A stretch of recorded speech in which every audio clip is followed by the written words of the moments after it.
மேச ராசிக்காரர்களே, நதியை போன்றது காலம். அது உற்பத்தி ஆகும் இடத்திற்கு திரும்பி வரவே வராது. ஆமாங்க, அதனால தாங்க காலம் உயிர் போன்றது, போனால் திரும்பி வராது அப்படின்னு தெரிந்து கொண்டிருக்கக்கூடிய மேசராசி அன்பர்களே, அனைவருக்கும் என் இனிய தமிழ் புத்தாண்டு நல்வாழ்த்துக்கள். மேசராசி அன்பர்களே, பராப வருஷம் பிறக்கிறது. பாரபட்சம் இல்லாமல் நம்மளுடைய எண்ணங்களை எல்லோரிடத்துலையும் பகிர்ந்து கொள்வதற்கு ஒரு வாய்ப்பு கிடைக்க போகுது. இதுவரைக்கும் எத்தனையோ வாய்ப்புகளை நாம் இழந்திருக்கிறோம். சில வாய்ப்புகளை தட்டி பறிச்சிருக்கிறாங்க. ஆனால் அந்த பராபர வருஷத்தில் மேசராசி அன்பர்களுக்கு பொறுமையின் குணம் கொஞ்சம் அதிகரிக்க போகுது. உங்கள் குணத்தில் பொறுமை சேரப்போகுது. பொறுமையாக ஒரு விஷயத்தை டார்கெட்டை அடைய போகிறீங்க. இன்னிலிருந்து இதை மட்டும் பிளான் பண்ணிக்கோங்க. பொறுமையாக செயல்படும் போது இந்த பராபர வருஷம் உங்களுக்கு வெற்றியே கொடுக்கும். பல பேர் முன்னாடி நீங்கள் பாராட்டுவாங்க, வழிகளை ஏற்படுத்தி கொடுக்கும். அதனால் தமிழ் புத்தாண்டு உங்களுக்கு சிறப்பாக அமைகிறது. இந்த பிரபவ வருஷத்தில் சனி பகவான் 7.5 சனியாக ட்ராவல் பண்ணுறாரு. குரு பகவான் ஜூன் மாதம் 2ஆம் தேதிக்கு 4ஆம் வீட்டிலே சஞ்சரிக்கிறார். உச்சம் பெற்ற வீட்டிலே சஞ்சரிக்கிறார். இதனால் சனி வலுவிழந்து போகிறார். அப்போ சனி வலுவிழந்து போகும்போது இன்னும் உங்களுடைய வாழ்க்கையில் நீங்கள் மனசில் ஸ்கேன் பண்ணி வச்சுருந்தது, மனசில் நீங்கள் டார்கெட் பண்ணி வச்சுருந்த விஷயம்லாம் இப்போ படபடப்பாக செய்ய போகிறீங்க. அப்போ இந்த பராப வருஷத்தில் பெரிய கேள்விக்குறிகள்லாம் வரப்போகிறது இல்லை. இதை முதல்ல தெளிவாக தெரிஞ்சுக்குங்க. கேள்விக்குறினா என்ன? மனசில் ஏதாச்சும் ஒரு கேள்வி எழுப்பப்படுமா?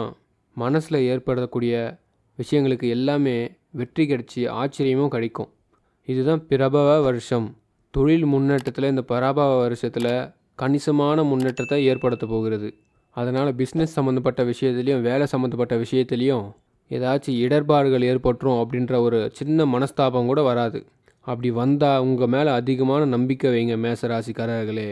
இது போன்ற வாழ்க்கையில் சின்ன சின்ன அறிகுறிகள் முன்கூட்டியே தெரிந்து கொள்ள நம்ம சேனலை சப்ஸ்கிரைப் பண்ணுங்கள், லைக் பண்ணுங்கள், உங்கள் நண்பர் மேசராசிக்காரங்களுக்கு ஷேர் பண்ணுங்கள். உங்கள் குடும்பத்தில் உள்ளவங்க என்ன ராசியோ அந்த ராசி வீடியோவை ஷேர் பண்ணுங்கள். கமெண்ட்டில் சொல்லுங்கள் மேச ராசியில் என்ன நட்சத்திரம்னு, எந்த தெய்வத்தை நீங்கள் விரும்பி வணங்குறீங்கன்னு சொல்லிட்டு கமெண்ட்டில் சொல்லுங்கள். அதே மாதிரி புதிய வாய்ப்புகள் உங்களுக்கு அதிகமாக வந்து சேரும். இதை விட ஒன்று என்ன தெரியுமா? தைரியம் அதிகரிக்க போகுது. என்னால் முடியும், நான் செஞ்சிருவேன், நான் பார்த்துப்பேன், இதை கடந்து தான் நான் போக போகிறேன். என்ன பண்ணுவாங்க, என் கண்ணில் விரல விட்டு ஆட்டினாலும் பரவாயில்ல. ஒரு பெரிய தன்னம்பிக்கை உங்களை இழுத்து செல்ல போகிறது. நீங்கள் ஒரு நல்ல லாபத்தை அடைய போகிறீங்க. மிக முக்கியமாக பண வரவு உயரப்போகிறது. உங்கள் வீட்டில் பாருங்கள், ஒரு பொருள் இருக்குது, உங்கள் பேங்க் பேலன்ஸ் எவ்வளோ இருக்குது அதெல்லாம் பார்த்துக்குங்க. இந்த இயரோட எண்டில் பாருங்கள், அடுத்த சதவீதங்களை நோக்கி போயிடும். இப்போ 100% உங்கள் வீட்டில் எப்படி இருக்குன்னா, இந்த பிரபவ வருஷத்தில் அடுத்து பார்த்தீங்கன்னா உங்களுக்கு 100 மடங்கு நன்மைகள் ஏற்படும். அப்போ நன்மைகள் உயர்த்தக்கூடிய வாய்ப்புகள் உங்களுக்கு பணவரவை ஏற்படுத்தும். எதிர்பார்த்த பணவரவுகள், சொந்தங்களில் கொடுக்க மாட்டேன் மறுக்கப்பட்ட உறவுகள் அந்த பணத்தை திருப்பி கொடுக்க போகிறாங்க. தொழிலில் போட்ட இழந்த விஷயத்தை மீண்டும் பெற போகிறோம். ஸோ மேஷத்துக்கு இது ஒரு அருமையான நேரம். அது மட்டும் இல்லை, சில நண்பர்கள் உதவி பண்ண போகிறாங்க. சில பேர் குடி கெடுக்கிறதுனே இருப்பாங்க. அவங்கெல்லாம் இந்த காலத்தில் விட்டு விலகி போயிடுவாங்க. நமக்கு பெரிய பிரச்சனைகளாக இருந்தவங்கெல்லாம் விலகி போயிடுவாங்க. நல்ல நண்பர்கள் உங்கள் கூட வந்து சேருவாங்க. தலைமை திறன் உங்களுக்கு ஏற்பட போகுது. இப்போ நீங்கள் தலைமைக்கு வர போகிறீங்க. நீங்கள் நினச்ச காரியங்கள் நடக்க போகுது. உங்கள் தலைமையில் நல்லது நடக்க போகுது. இந்த காலகட்டத்தில் தவிர்க்க வேண்டிய விஷயம் என்ன அப்படின்னு சின்ன ஒரு ஐடியாவும் பார்த்துருவோம். கோபம் கொஞ்சம் அதிகரிக்கும். அதனால் தண்ணி குடிச்சிட்டே இருக்கணும். தண்ணி பக்கத்தில் வச்சுக்கோங்க. அடிக்கடி கோபம் வந்தால் தண்ணியே குடிங்க. சின்ன சின்ன கோபம்லாம் அடிக்கடி ஏற்படும். அதெல்லாம் ரொம்ப கண்டுக்காதீங்க. அந்த பிரச்சனைகளுக்கு தீர்வு காண்றதா இருந்தால் அந்த பிரச்சனையிலேருந்து கொஞ்சம் நவுந்து போயிடுங்க. அந்த பிரச்சனையை திரும்ப உருவாக்கிடாதீங்க. அப்புறம் சால்வ் பண்ணியிருக்கலாம், அப்புறமா அதை சால்வ் பண்ணிக்கலாம். அதே மாதிரி செலவுகள் கொஞ்சம் அதிகரிக்கும். ஆனால் சுப செலவுகளாக மாறுகிறது. அந்த வருஷத்தில் சுப செலவுகள், இந்த செலவுகள் நம்ம சொந்தக்காரங்க, நம்ம குடும்பத்தில் இருக்கக்கூடியவங்க மூலிமா தான் நடக்க போகுது. உடம்பில் அடிக்கடி சோர்வுகள் கொஞ்சம் ஏற்படும். இது மாதிரி சோர்வுகள் வரும்போது தைரியத்தை ஏற்படுத்திக்கணும். தைரியம்தான் இந்த காலகட்டத்தில் மிகப்பெரிய அனுகிரகத்தை கொடுக்கும். இந்த தைரியத்தை என்ன பண்ணணுன்னா, ஹனுமான் உங்களுடைய ஃபேவரட் டே மேசராசிக்கு என்றைக்குமே செவ்வாய்க்கிழமைன்றதை ஞாபகத்தில் வச்சுக்கோங்க. எதிர்பார்க்கிறத விட நன்மைகள் அதிகமாக கொடுக்கும். மேஷத்தை பொறுத்த வரைக்கும் இந்த வருஷத்தில் தகுந்த இடமாற்றங்கள், தகுந்த பதவி உயர்வுகள் இதெல்லாம் நிச்சயமாக ஏற்பட வாய்ப்புகள் உண்டு, நம்பலாம். சின்ன சின்ன பிரச்சனைகளை அழகாக சாமர்த்தியமாக கையாள்வீங்க. கவலைப்படாதீங்க. தமிழ் புத்தாண்டை அழகாக சமாளிக்கக்கூடிய பாரபட்சம் இல்லாமல் ஒரு நீதியை வழங்க போகுது. ரொம்ப சந்தோஷமாக இருக்க போகிறீங்க. நல்லது நடக்கும். கடவுளுடைய துணை உங்களுக்கு இருக்குது. மீண்டும் ஒரு முறை அனைவருக்கும் தமிழ் புத்தாண்டு நல்வாழ்த்துக்கள்.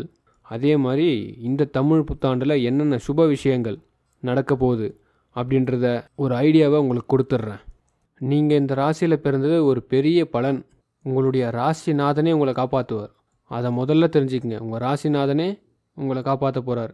அப்போ என்ன பண்ணணும்? இந்த ராசிக்காரர்கள் நம்ம செய்கிற விஷயத்த எல்லோரும் செய்ய வேண்டியது. இந்த வருஷத்தில் மாற்றங்கள் அதிகமாக இருக்கும். நிச்சயமாக குடும்ப வாழ்க்கையில் மாற்றங்கள் ஏற்படும். வேலை விஷயங்களில் மாற்றங்கள் ஏற்படும். பண விஷயங்களில் மாற்றம் ஏற்படும். மாற்றங்கள் அதிகமாக இருக்கும். அதாவது நல்ல நண்பர்கள் கண்டிப்பாக கிடைக்கும். பழையதை விட புது தொடக்கங்கள் அதிகமாக இருக்கும். பழையதை விட புது தொடக்கங்கள்.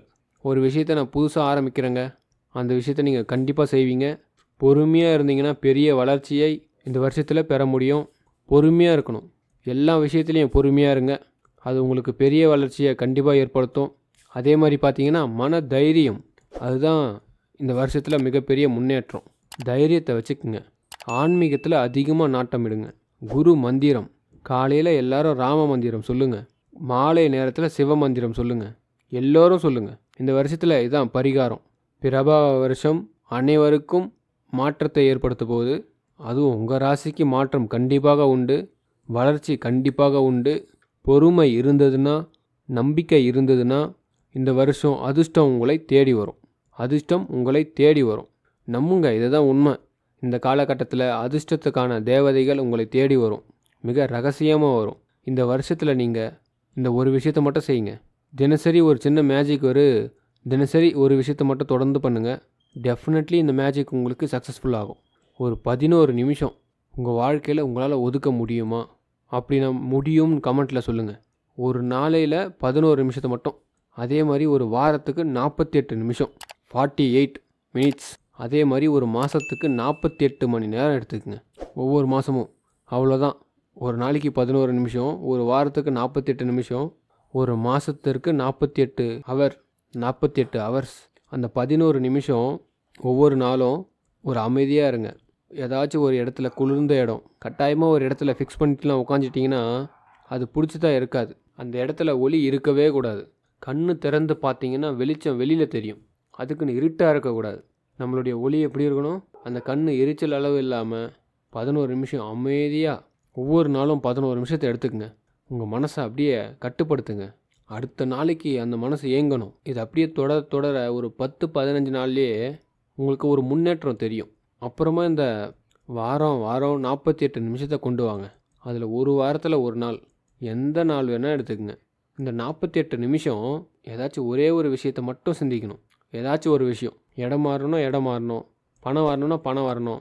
எதை பற்றியும் திங்க் பண்ணக்கூடாது. இந்த 48 நிமிஷம் மாதம் 48 மணி நேரம், அதாவது 2 நாள் உங்கள் லைஃப்பில் எல்லா விஷயத்தையும் இப்படி தூக்கி வச்சுட்டு ஒரு 2 நாள் மட்டும் இந்த 48 நிமிஷம் யோசிச்சிங்கல்ல.